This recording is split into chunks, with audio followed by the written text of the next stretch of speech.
This week, political leaders have come to New York to discuss how we can work together to ensure the future prosperity and security of our people. And it's right that many of these discussions are taking place at the United Nations.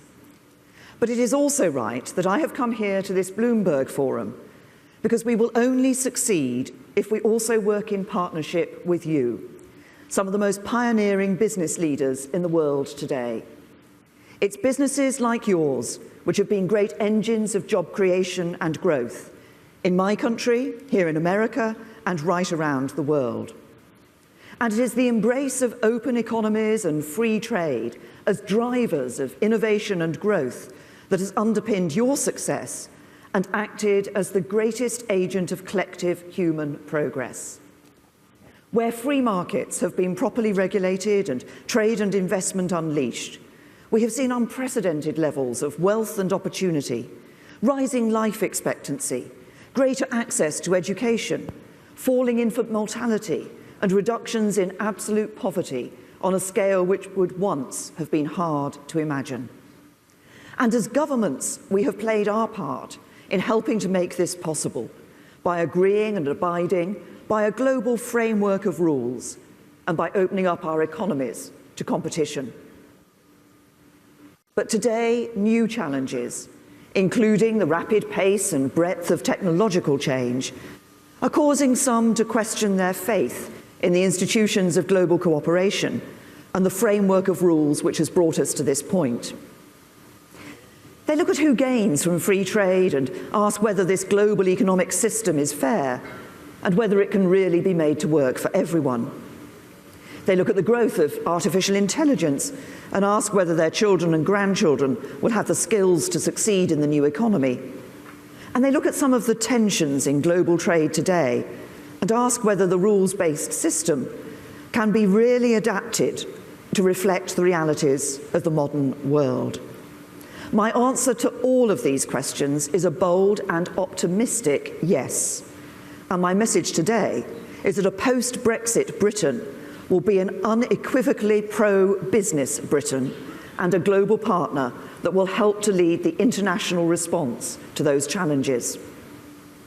Through our modern industrial strategy at home, we will create one of the most dynamic and business-friendly economies in the world, driving investment opportunities for your businesses and spreading the benefits of new sectors and technologies to every part of my country. And internationally, as a global Britain, we will champion our vision for the future of the global economy, a vision that is based on openness, innovation, competition, high quality, and intelligent regulation. And we will be at the forefront of sustained international efforts to address the challenges facing global trade and to build a dynamic and competitive global economy that can truly work for everyone. I've always been clear what the United Kingdom stands for and what we want to achieve as we leave the European Union. Our relationship with the EU will change with Brexit, but we will still be neighbours, we will still be part of the European family of nations, and we will continue to champion the same beliefs, standing for freedom, democracy and the rule of law, underpinned by a rules-based global order. And that's why I'm confident we can reach a deal about our future relationship that is built in this spirit. We've put forward a plan for a new but still close relationship with frictionless trade at its heart. There's no other plan that protects jobs and livelihoods and also meets our commitments in Northern Ireland, while respecting how people voted in the largest democratic exercise in our history. And I believe that behind the noise of the headlines and the chattering of the commentators, there is much common ground in these objectives.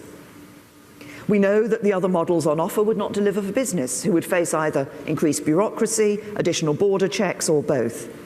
And so I've urged the EU to engage with our proposals so that we can move forward. To be clear, we're not seeking partial membership of the single market or in any way trying to undermine it. But we are looking to achieve the frictionless trade that I believe is in all of our interests. There's clearly a lot further to go in the negotiations, and the coming weeks will be critical. For the prize is great.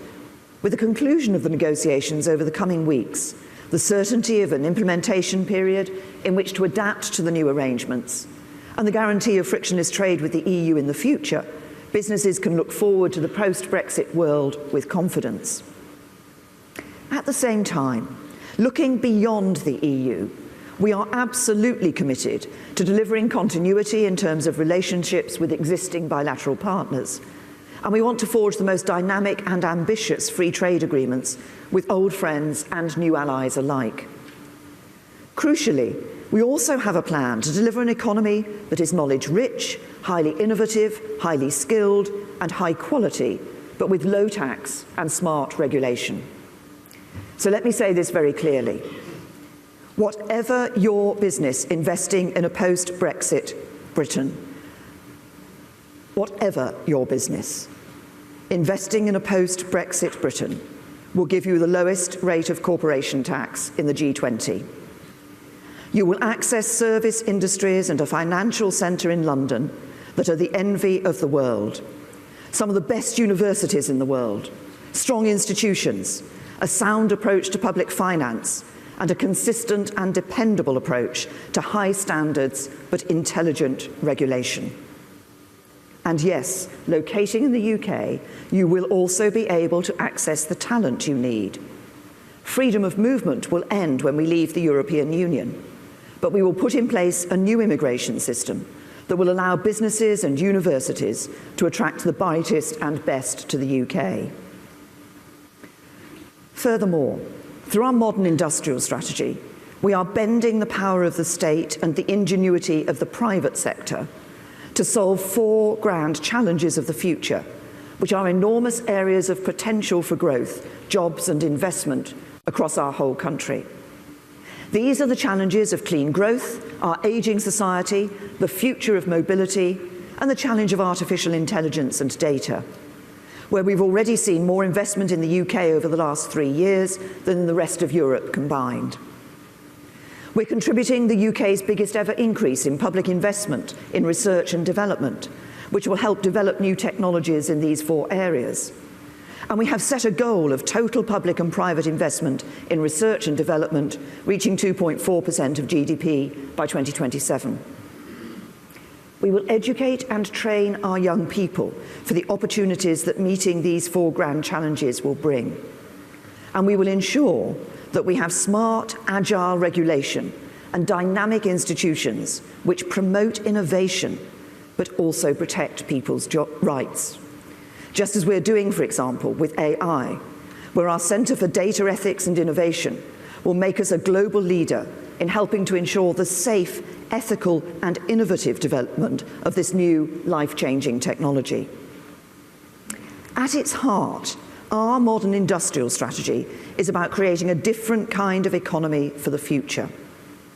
It's not about seeing business and society as separate entities, where business generates a surplus, government then invests it to handle the social consequences of economic change.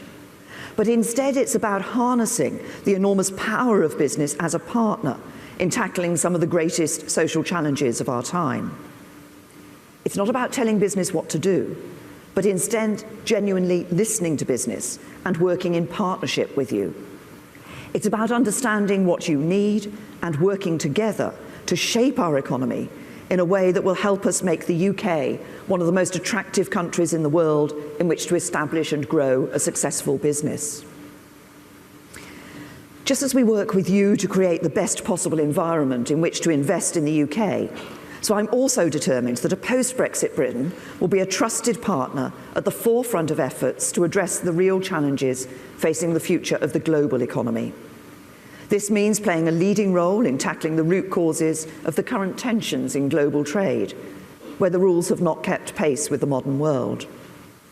If a global system is going to function properly, the participants in that system need to believe that the rules and the commitments they make to one another are fundamentally fair. They need to believe that others are playing by both the spirit and the letter of those rules, whether that be in terms of declaring what subsidies are provided or respecting intellectual property rights. They need to believe that any disputes will be dealt with fairly and efficiently. And the rules themselves need to remain relevant by keeping pace with the changing nature of trade and technology. So we need to give the WTO a broad, ambitious, and urgent mandate to reform, to address the areas where it's not functioning effectively, to deal with issues that are not currently covered, and to maintain trust in the system. For example, we need to see new rules in areas such as digital trade and services, including e-commerce, that can boost growth across these dynamic sectors. We need WTO reforms to increase fairness for all participating countries and to enhance global legitimacy and public support for the multilateral trading system, including through greater transparency. We support the EU's efforts in this area, and as we leave the EU, we will want to work with them and all our partners around the world to push this forward and deliver a mandate for change. As a global and independent trading nation, we will use all the means available to us, including our positions in the G7, G20, OECD, IMF and FSB, to pursue this agenda in partnership with others committed to the same end. And crucially, we also want to make business central to the conversation, because at the end of the day, governments set the framework, but it is businesses that create wealth and drive innovation. These challenges facing the global economy are serious, but a global Britain will be a fully engaged and ambitious partner at the forefront of international efforts to drive reform. And I look forward to hearing from you this morning and to discussing with you what more we can do so that together we can shape the future of the global rules-based system to work for the modern world. And together we can harness the global power of open economies and free markets to deliver prosperity and opportunity for all, now and for generations to come.